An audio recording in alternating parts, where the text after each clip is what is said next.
Сәлем баршаңызға. Бүгін менде киімдерімді реттейтін күн болып тұр. Өйткені мен қазір орамалға келдім, и кейбір киімдер маған уже мүлдем керек емес. Зейден келетін, қолы ашық деген сияқтылар. Киюге болатындарын, жаратуға болатындарын, конечно, алып қаламын, но совсем жарамайтындары да бар арасында, и соларды реттестіріп, таратып, беретін беріп, лақтыратын реттеу керек болып тұр. Мысалы, мына юбка маған уже никак жарамайды. Өйткені біріншіден бұл тізеден төмен тұрады, бірақ тырысып тұрады, и алдында вырезі бар бұның. Бұл маған мүлдем жарамайды. Значит, біз бұны передаривать етеміз. Хотя мен бұны бірақ рет кидім. Бір съемкаға кидім, по-моему. Бір съемкаға кидім болса, мен жарамайды. Вот на кофтаны жең қысқа. Бұны қалай кисе болады? Сыртан пиджакпен, может, какой-то джинсовый костюм алсам, пиджак, олармен киіп көрсем болады. Пока бұны қоя тұрайық. Тогда тек әдемілеп чинеп. Или бұны вешалкаға іліп қояйын, мен қазір. Так, мына футболканы мен алып қаламын. Бұны үйге киемін. Үйге жарасып. Үйге киемін. Мына лосиноды тоже үйге киемін. Жатарға мыналарды үйге тастаймын. Мына майканы құрсын лақтырайықшы. Мынаны біреуге беремін. Қойын, мынаны лақтырамын. Мыналарды үйге киемін, сразу бүктеп қояйын бұларды. Так. Үстімізге кетіндерді бөлек, үстімізге кетті бөлек жинап. Мынау мысалы Дамирдің толстовкасы. Мынау Дамирдің толстовкасы, бірақ қазір маған жарап жүр осы. Мен киіп жүрмін. Ары бері шыққанда.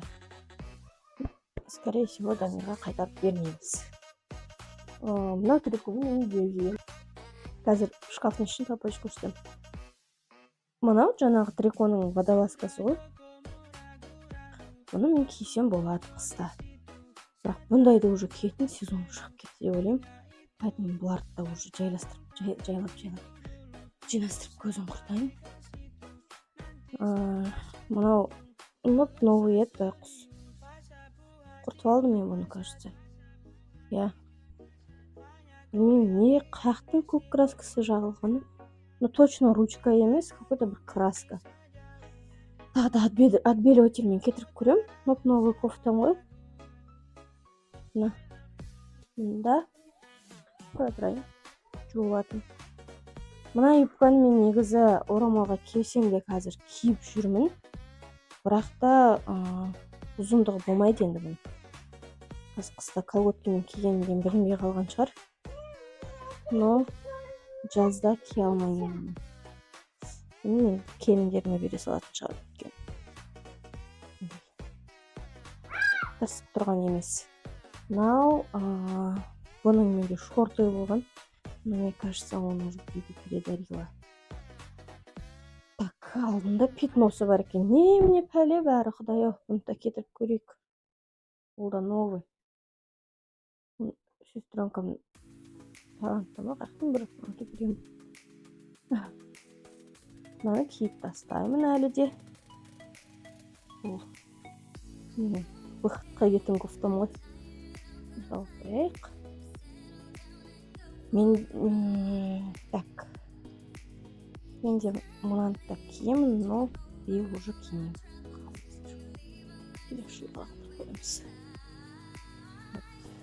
Мынаны пиджактардың ішінен кисе болады. И как бы базовый сияқты, и как бы акцентный сияқты. Мына алып қаламыз. Бір жерден тоже. Менің ауруым кір жуа береді.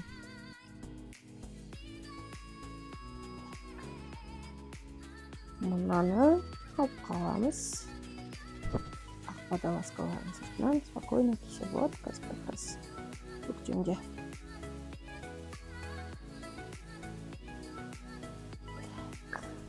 Мынаны алып каламыз. Бул тоже ашык емес. Кийимге жарайды. Просто көктемде ак пальтолордун ішіне киіп тастасаң болады. Так. Мынаны мен білмеймін қайдан шыққан. Сатып алмағанмын, мен білмеймін қайдан шыққан. Бірақ мен точно кимесмін. Қаға кетті мындай деп. Мындай кемеккен қатты шықтыр. Мен бір жылда бір нәрсе алсам жүзіп болсам, кістауы. Ұзын юбканы киеміз, конечно же. Осы юбканы ең қанша жыл болған. Алайма жылдан асты. 4 жыл болып болды. Бірақ кимегенмін. Юбканы алдым да кимедім бірақ. Бұл двойка, кофтасы вообще не киемін, киемей кофтасы. Так, ну үйге кетін. Так, джинсылардан. Осы джинсыды мен алып қаламын. Қатты тұрсып тұрмайды. Сұрақ денеге. Сақап тастайық. Екі жүргізіп бірақ жуылған. Мына джинсыда вот кимеймін. Елдерімен бұл. Біріншіден қатты тұрсып тұрады. Екіншіден уже жармай киюге кет слишком. Мына кофта, менің маманың кофтасы. Маманың кофтасы. Өзін қайтарып. Өзін қайтарып. Өзі киесін келе келтірейміз. Так. Мына кофтаны тоже кимеймін. Ой, мен любимый рубашка мына салған көресің. Сен осындай тағы да тұтсам тағы алып бұл қапты. Стиркаға. Так. Мынау. Бұл көйлек қайда? Бұл көйлегі шұқайда жоқ тұр. Бұл үйге кигенге маған жарайды көйлек. Бұл стренжеймін жолына. Так, мынау. Машиншко. Бұл халата. Бұл машиншко сай.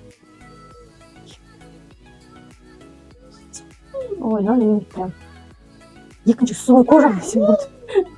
От души үйге кетіп өлем ол. Бақсы. Байки кидің алғанмын осы. От души кидім ғой. Сыртқа кием деп алғам, бірақ рет сыртқа кидім, потом үйге киіп бастадым. Сыртқа кигенге тоқтап. Қызым мен үшін. Так. Мыяқта орамалдар, лосиналар бізге керек болады біз. Көктемде, жазда, үйлерде. Көліктің астынан кигенге бізде сондай киеміз. Так. На кофта уже никак бізге жарамайды, өйткені былай тұрады, орамалмен никак жабамайды.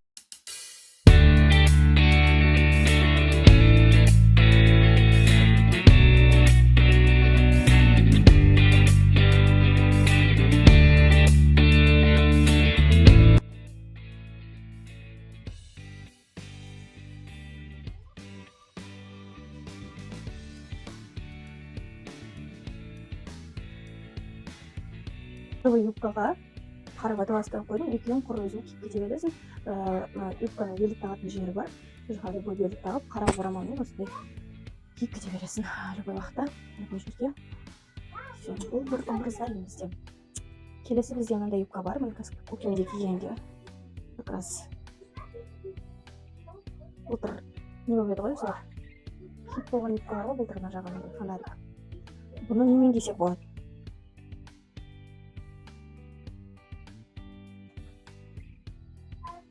Осылайынан ақ пальтомен кисе болады. Оны киіп, сыртынан осы голубой орамалды тағу керек. Осылай күшті болады. Так, сразу орамалмен бір келіп қояйық бұны. Двойка. Бұл двойка өзінің юбкасымен. Сол, металлына ғана алған бұны. Өзін юбкасымен киіп кете береміз. Мынау двойканы пиджага жарайды. Любой нәрсе. Несі не ары емес, не бері емес. Өзін ғой.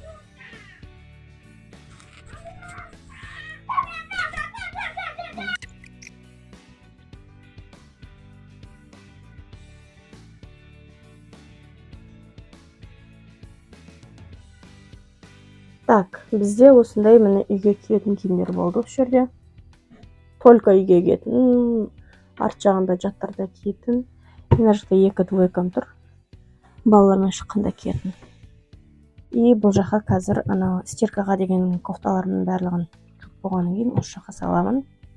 Или плечик алып келсем оған дейін неге істеймін? Мына жаққа плечик алып қоямын барлығын. Если плечик алып келмесем, то осы жаққа жинап қоямын уақытша. Так, мына жакта чисто менин кийимдерим. Мына жанагы реттестирип койгондарым, пиджак, ак кофталар, кара шалбар менен дайындап койдум образ. Мына джинсы менен, мынаны жазда кийгенге, мына өзү юбкасы менен готовый. Мына так, мына голубой джинсы менен истеп койдук. Мына ак юбка менен, мына кожаный бежевый юбка менен. Так, мына пиджак двойка, мына үйдө киетін жатарда. Кызыл пальто, розовый көйлөк жазда кийем, көктөмдө жазда. Мынаны да көктөмдө жазда кийем. Мынаны да. Так, калган сырт кийимдерим ар жакта тур, азыр көрсөтөм. Так, мында менде көрпө жастыктарыбыз тур биздин жиналып. Мыкта балалардын. Так.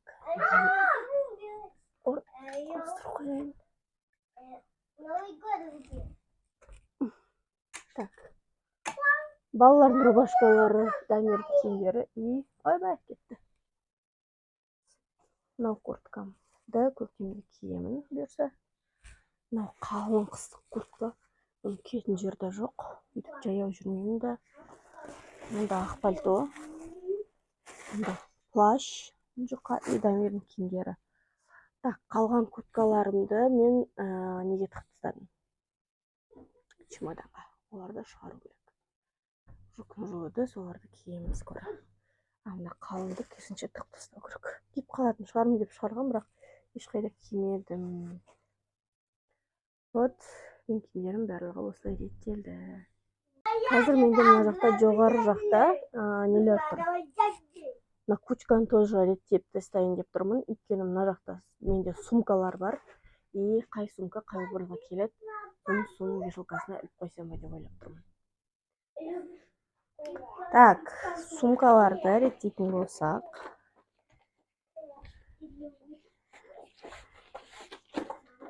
Мына байкус өткөн неге тагып едим? Горкага барганда. Буга баптын. Азыр ремешогун жууп салуу керек. Так.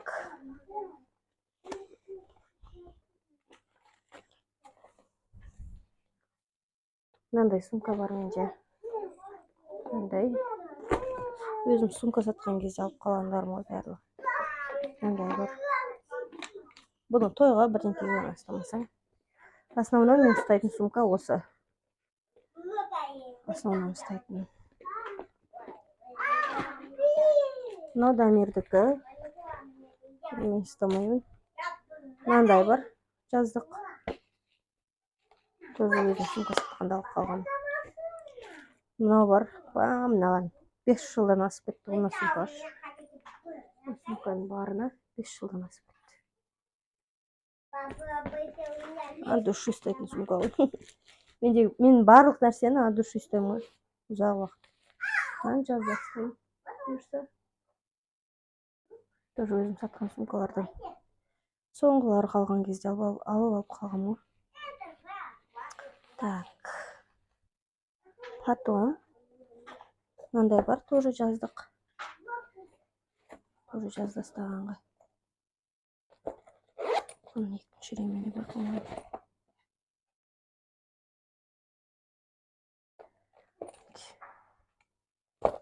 Тоже жазда. Любой көйлекпен, любой немен. Карт холдермен телефоным сыйса болду. Буган еще пауэрбанкым да сят. Вот. Буларды жазда устайм.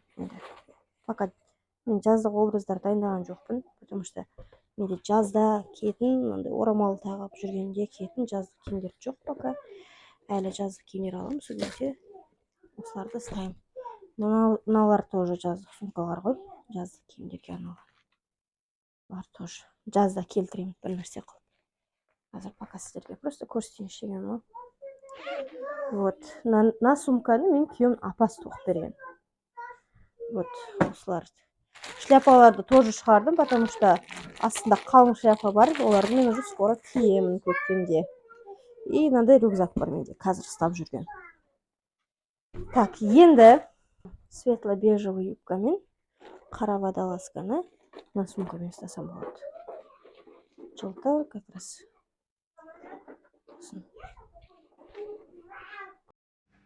Достар, видеонун соңында менде уже микрофондун зарядкасы өшүп калган экен. Узак отуруп сиздерге әңгиме айткан болотмун, бирок дагы жазылмай калыптыр өкүнүчкө орой. Сол себептен барлыктарыңызга соңуна чейин көргөндөрүңүзгө рахмет айтам. Каналыма подписаться этилип, лайк басып, комментарий жазып кетсеңиздер сиздерге көп рахмет.